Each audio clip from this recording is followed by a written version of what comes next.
We're not talking about the victims that are still going through the right now with other people who are running to cover and deleting their social medias. Pink, Megan Fox, Tyra Banks, Steve Harvey. Why you running? Everybody that is ready to free Diddy and be on the side of, they keep calling Sean Combs' children, his twin daughter and his other daughter, you with me still? Yes? Okay. They keep calling them kids. The twins and the daughter is kids. They don't need to be in the case because they're kids. Cassie Ventura was not called a child. Everybody tore that woman apart because they saw a pregnant grown woman sitting on that trial telling her story that everybody covered up as she was 19 years old. People are addressing Sean Combs' kids as kids, but they won't address Cassie as a kid when this happened to her. Do you understand what I'm saying? I was 15 years old when I had dealings with Sean Combs. She was 19. You get me? Okay? We're not talking about the other children that were on this case. Now, as you guys are seeing, I told you, the justice system is rigged. I don't know how many ways people need to say that, see it for themselves, research it, dig on it, and not understand that the justice system is rigged. And we've been saying that since the beginning. We went through court cases. We went through private investigators. This is how we have the insurance and the documents and the things and the receipts that we have, because we have been through this so many times before, where the victim is the one who gets the most hell.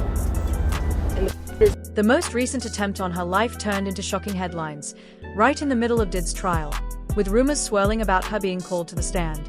While she and her family were out of town, reports claimed her house was broken into, and according to neighbors, the intruders were armed. You get pressured, attacked, stalked, and hunted down for your own information. You get re-victimized again by people who wanted to argue a back and forth this week like that mattered. Okay, you had Stu Peters and Timothy Charles Homestead going back and forth, and nobody has even bothered. Not that I give a damn, and not that I understand that you guys are gonna be that selfish, but nobody has bothered to apologize for all the hell that has happened. But you guys were arguing back and forth, and in that meantime, we lost our home. You don't believe me? Here you go. What once was a full house, we were still paying rent on our house. What we were doing this whole time was moving everything because our house is gone. Our house is gone. This is the price. What was our beautiful 3-bedroom acre home on 21225 Standing Rock Avenue, because everybody has the address, because organizations that were attached to Marks, Sawyer, and many other organizations decided to put out the address, my license plate to one of my cars, and many other of my. So here you go, you can have it, right? Because this is what happens when you speak out. This is what happens when you tell all the truth. This is what happens when you decided to stand up for the children, and when you understand that survivors don't just get to do a seminar, and when you understand that survivors don't just get to just be and then show up somewhere and talk and monetize everything that they're saying. When you realize that then you will understand. Look at the tactics and pay attention. Pay attention. I'm still not asking you for a damn thing but to wake up. I'm not asking you for a damn thing but just to get outside. I don't give a damn about money, numbers on my platforms. You can have all of it. You took everything. The only thing that I give a about right now is the fact that there is a baby in the way. There's babies in the way. There are people that I love that I can't get out of the way. What am I supposed to do when the people in the authority that you're supposed to go to, you can't go to them? The most recent attempt on her life happened in the middle of a major trial, right when whispers said she might be called to the stand. While she and her family were out of town, her house was broken into, and according to neighbors, the intruders were armed. She believes this was no coincidence, but a warning to silence her. But baby, all these attempts ain't stopping nothing, because she's still on their necks. She's been talking, naming names, and exposing what goes on behind closed doors. The indictment described a sprawling enterprise built on power, influence, and fear. And every new leak only makes the story darker. And the streets? They are watching every move. No, you know. After that, I started kicking it with Diddy, right? I ran around with Diddy for 2 years, damn near. And this Diddy, we never went to the studio one time, but he was like, yo, I f with your demo, you know, bad boy, hey, Playboy, hey, here go a watch, Playboy, here go a chain, Playboy. I'm like, yo, we ever gonna rap? He was like, nah. I was doing it for 2 years. Hey, yo, but the jet leaves at 5. We going to Miami, Playboy. We going to, you know what I'm saying? We going to New York. We in ATL this weekend, Playboy, pop out. And I was going everywhere with Diddy. Before you got with Dre, wasn't Puffy interested in working with you also? Yeah, Puff. I was running around with Puff for a minute, but we was just partying, man. Puff liked to party. So that's basically all we did. I think the few times I was running around with D-Mac and Puff, we just did a bunch of partying. We might have went to the studio once or twice, but I didn't get to record nothing. I was just, you know. Okay, but I mean, Puffy was a huge deal back then. Still a huge deal. I mean, he's still a huge deal, but he's not doing music anymore, right. Is what I'm saying. Back then, Bad Boy was on fire, and he's running around with you, and you know, Puffy's a busy guy. I was running around with him. Yeah. You were running around with him. Right. Was he talking about signing you, or what exactly happened? Nah, Puff he wanted to sign me. He just, you know, he was moving around. Like, he had the restaurant Justin's in Atlanta, so we was in and out of that. A lot of parties in Atlanta with him and V and, you know, Big Wolf and, you know, Fab and Jeezy was just, you know, I mean, Fab was already on. Jeezy was coming, you know, coming to age. But we just partied, man. And then when I told Puff. But it doesn't stop there. In 2021, another rising star got caught up in the mess.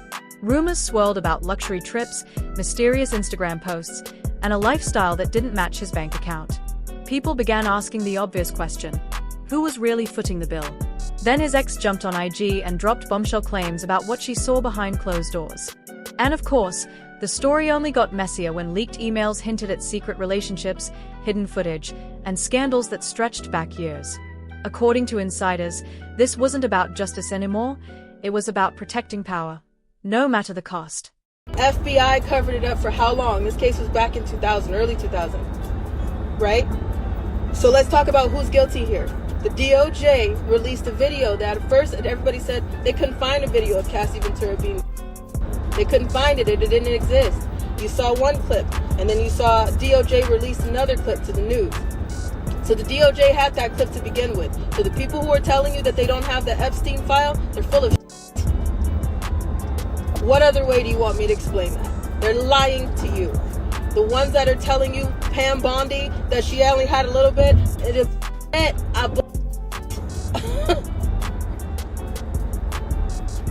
because they told you the same thing, and now you're seeing it with the Sean Combs case. They told you they just had a little bit of a video, and then it got released. That's on the DOJ. They lied to you. They told you that nothing happened, that this man, Sean Combs, was just this rap mogul that everybody loved. No, he couldn't have hurt nobody. He couldn't have did anything. And then all this stuff came out. Well, he did that. But yeah, he couldn't have did anything else. And then something else came out. Okay, well, maybe he did that too. But he couldn't have did anything else. And then something else comes out. How many people did you hear say, I left the party early? I knew about children being there. I knew about him the hell out of females. I knew about the parties going on with multiple people, so it wasn't just Sean Combs. I knew about all of that, but I left early, so guilty. How many people did you hear say about Cassie Ventura that I knew that she was I knew that she was wrong. I knew what he was doing, but I'm just now speaking about it. Guilty. Coward. How many maids did it take to clean up a penthouse suite? Know that there was blood and glass everywhere, but they kept their mouth shut because they got paid. Guilty. So we're not talking, let's go back down to the bottom.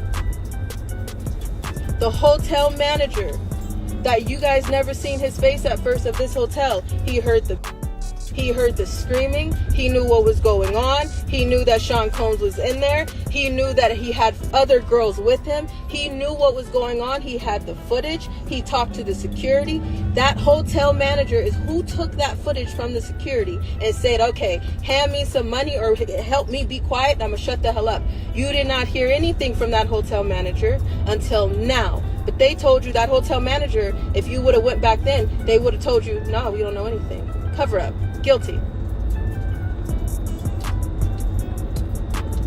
The security that were on shift that night, that knew about this footage, that knew he dragged her down the hallway, that knew he kicked her in the back and all over the place. The hotel security that knew about that. They looked away. They got paid off. Guilty. She said she was heartbroken when she realized justice might slip away because she's been trying to heal, trying to move forward from all the trauma. But this case exploded all over again and dragged her right back into the mess.